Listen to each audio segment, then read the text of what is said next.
Saudi আরবে আমরা double Eid করলাম, সাথে ডাবল সালামিও নিলাম। ঠিকই শুনেছেন, এবার আমরা ঈদ করলাম দুইবার, একবার মক্কায় আর একবার দাম্মাম। একবার ঈদ করার 10 দিন পরে আবার ঈদ করছি। কেন আমাদের দুইবার ঈদ করতে হলো এবং বিশেষ দিনে কি কি রান্না করলাম আর কে কি বললো, সবকিছুই এই ভিডিওতে জানতে পারবেন। আসসালামু আলাইকুম। সৌদি আরবের আরও একটা নতুন ভিডিওতে আপনাদের স্বাগত। তো বিগত কয়েক বছরের মতো এই বছরও রোজা এবং রোজার ঈদ আমরা সৌদি আরবে করেছি, কিন্তু ঈদটা করা হয়েছে সফররত অবস্থায়, মানে মক্কায়।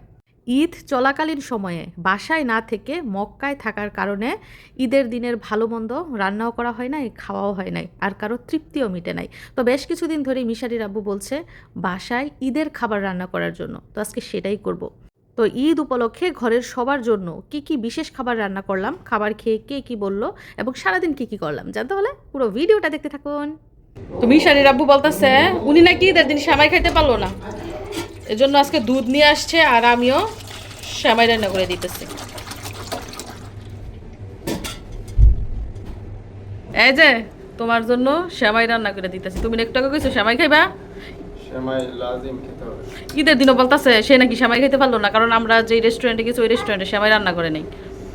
এই যে নারকেল দিয়া ওই বিরা সেমাই রান্না করে দিতেছি, ঠিক আছে? সেমাই দেখলে বলতে পারবো কি রান্না করছে। সব কিন্তু খাই শেষ করতে হইব, বেশি করা যাইব না। ওকে। মামা তুমি সেমাই খাইবা? আমাদের ঈদ এবার ভালো হয় নাই, এজন্য বাসায় এসে আবার ঈদ করতেছি আমরা। বাসায় এসে ঈদ করা হচ্ছে। আমরা কি বছরে দুইটা রোজার ঈদ করতেছি নাকি? হ্যাঁ, এক ঈদ মক্কা করে আসছি, আরেক ঈদ বাসায় করতেছি। প্রতিদিন ঈদ। 7 দিন পর্যন্ত ঈদ থাকে, ঈদের 7 দিন পর্যন্ত ঈদ না মিশারি? তো মক্কা থেকে আসার পরই মিশারির আব্বুর শুধু ঈদ করতে মন চায়। মক্কায় বলে ভালোভাবে ঈদ করতে পারলো না, মজার মজার খাবার খাইতে পারলো না। এখন বাসায় আসার পর শুধু বলতেছে ঈদের দিনের খাবার রান্না করার জন্য। তো এদিক দিয়ে দেখেন মশলা কষিয়ে নিচ্ছি। আজকে মাংস রান্না করব, তবে রোস্ট রান্না করব, মুরগির মাংসের রোস্ট রান্না করব। আর এদিক দিয়ে পোলাও ধুয়ে ঝরিয়ে নিয়েছি, পোলাও রান্না করব এই যে এই হাঁড়িতে। তার মানে আজকে পোলাও আর রোস্ট রান্না করা হচ্ছে। তো এই পাশ দিয়ে মুরগি ভেজে নিয়েছি, আর এদিক দিয়ে তো দেখতেই পাচ্ছেন মশলা সুন্দর করে কষানো হয়ে গেছে। রোস্টের মশলা থেকে শুরু করে টক দই যা যা লাগে সব কিছু কিন্তু আমি এর মধ্যে দিয়ে দিয়েছি এবং একটু ঝাল ঝাল করে রান্না করছি। তো এখন এর মধ্যে আমি চিকেনগুলো দিয়ে দিচ্ছি, ভাজা চিকেন।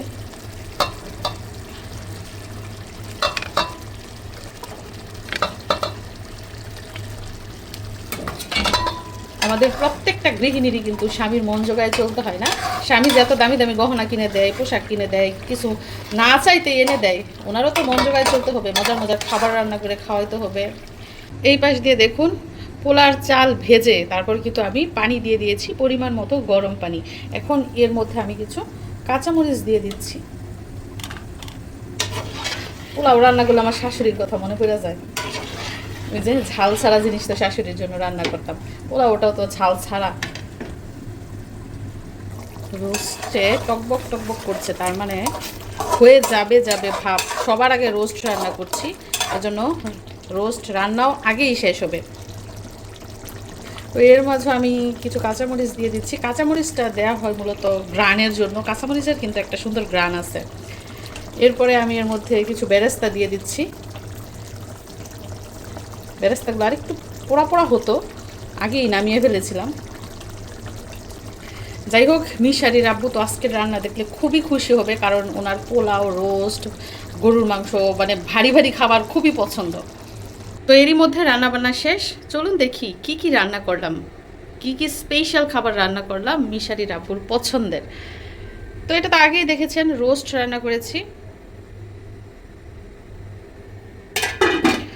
পোলাও কি আজকে ঝরঝরে হয়েছে চলুন তো দেখি। পোলাও কিন্তু মাশাল্লাহ অনেক সুন্দর ঝরঝরে হয়েছে। প্রথমে ভয় পেয়েছিলাম যে পানি কি বেশি দিয়ে ফেলছি, পরে দেখি যে না, ঠিকই আছে। দেখেন পোলাও যদি ভালো করে না ফোটে তাহলে কিন্তু খেতে একটু মজা লাগে না। এই যে একদম ঝরঝরা, ঠান্ডা হলে আরও বেশি ঝরঝরা হবে।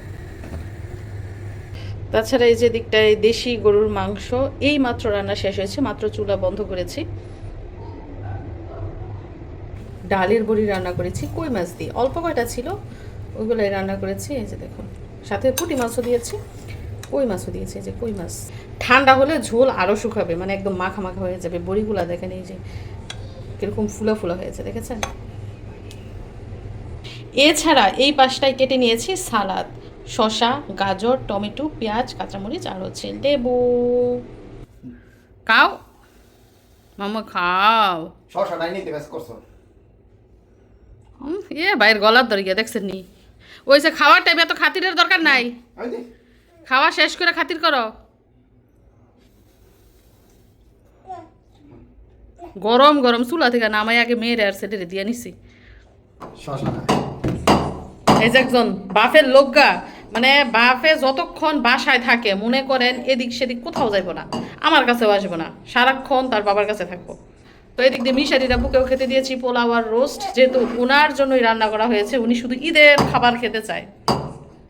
বিয়ে বাড়ির খাবার, ঈদের খাবার। বিয়ে বাড়ির খাবার, ঈদের খাবার, মানে ওনাকে যদি সারা দিন, সারা মাস, সারা বছর পোলাও রোস্ট মাংস রান্না করে দেন উনি খাইতে পারবো, মানে ওনার কোনো তিক্ততা নাই। আসলে আমরা 2 দিন যদি একটা না মাংস খাই, ভর্তা খেতে মন চায়, উনি মাংস ডেইলি খাইতে পারবো। খেয়ে আমাকে জানাও কেমন হয়েছে, আমার দর্শকদেরও জানাও, এত কষ্ট করে রান্না করলাম। দেখছেন কিভাবে ডাকে বাবা রে। মেয়ে খায় শশা, মেয়ের বাবাই খাওয়ায় মাংস pulao, roast pulao.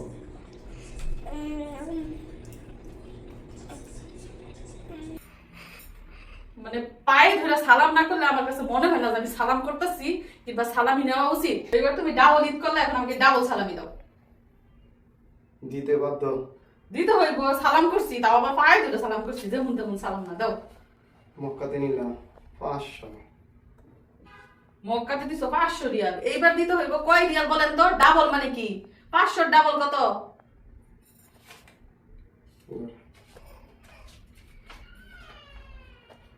200 Real. 500 double কি 200 হয়? অর্ধেকের অর্ধেক করো। টাকা দাও, পার করো, পার করো। আরো 200, 400 হইছে। সালামি 400 মেশো বুঝি না। প্রথমবার দিছে 500, এবার 1000 দিতে হইব। 400 রিয়াল দিল। না না, 100 কম আছে তো। আর নাই।